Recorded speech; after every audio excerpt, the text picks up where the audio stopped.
Acción, tu revista mensual de cine y series, con los mejores estrenos de cine, fichas y reportajes coleccionables, series de televisión y 8 pósters todos los meses.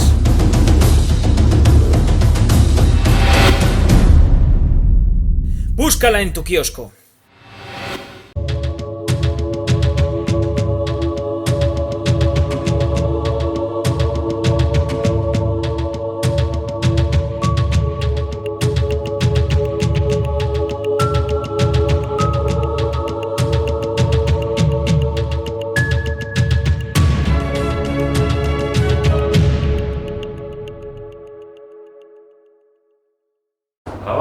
Revista Acción Primera.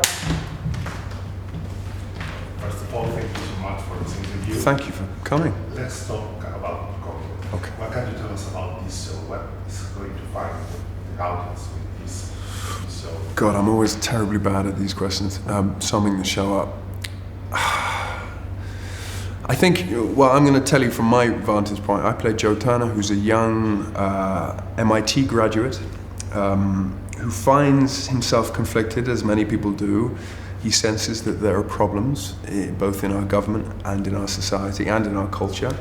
And he recognizes quite strongly that something needs to be done about it. When you first meet him, he's part of a hacker collective. But then his uncle, Bob Partridge, played by William Hurt, channels him into the CIA, where he discovers a plot by elements within the CIA to cause a false flag incident to engender a sense of Islamophobia to justify an aggressive foreign policy.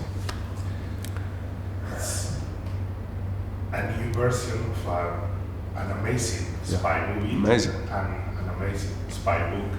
So what's different this time? I think I'm going to compare the movie as opposed to the book. The difference between the movie and the TV show is partly what made, I think, the movie so great is a lot of it was left unknown. Characters came in, they did things, and they left. You didn't know who they worked for. You didn't even know their names in some cases, what their agenda and motivation was. And it led to a sense of paranoia, which was perfect for Joe Turner, but also perfect for the viewer. Because with the governmental bodies acting on our behalf, often CIA, NSA, FBI, we don't know what they're doing and if they're working on our behalf or on the behalf of corporate interest or who knows. So that was one of the reasons that the film was so great. The TV show, however, we have more time, so we can go into what motivates certain characters. For example, Bob Balaban's character is a religious extremist. He's a Christian fundamentalist, and his belief system motivates him. Joe Turner recognizes the need for change, doesn't quite know how to do it, so ends up within the CIA working from inside. That motivates him. But then there are various characters that you don't know what motivates them at all. So it's figuring out who's up to what. Because we know a lot more about the character because it's a TV show. We have no time, but the sense of paranoia, that feeling, is still there. I hope so. I hope so. Yeah. Maybe it has something to do with the background of your character, that past he has doing some things that we cannot say because they are spoiled. Well, there's certainly an area. His father was I can't give too much away, but safe to say his father was involved in the Middle East, not as he had told. He had given Joe a false identity, basically. Which challenges Joe's entire outlook on how to deal with the Middle East and other parts of the world where the CIA have been pretty heavy-handed. So Joe's conflicted as to, like a lot of people, in the face of terrorism, send in the bombers, just bomb them, obliterate them. Then there's the other approach, which is that we are partly responsible for a lot of the problems we see in the world these days. America and in the developed world taking resources, installing military bases all over the world, influencing elections, this sort of thing. And in fact, maybe that is the problem that's engendering terrorism. So maybe we need to rethink that. But that's a much slower process, less cathartic. No one's winning elections by advocating that. People win elections advocating that, advocating war. So it's a difficult one. What about the cast? You mentioned Bob Balaban, Rita Hart. Oh man.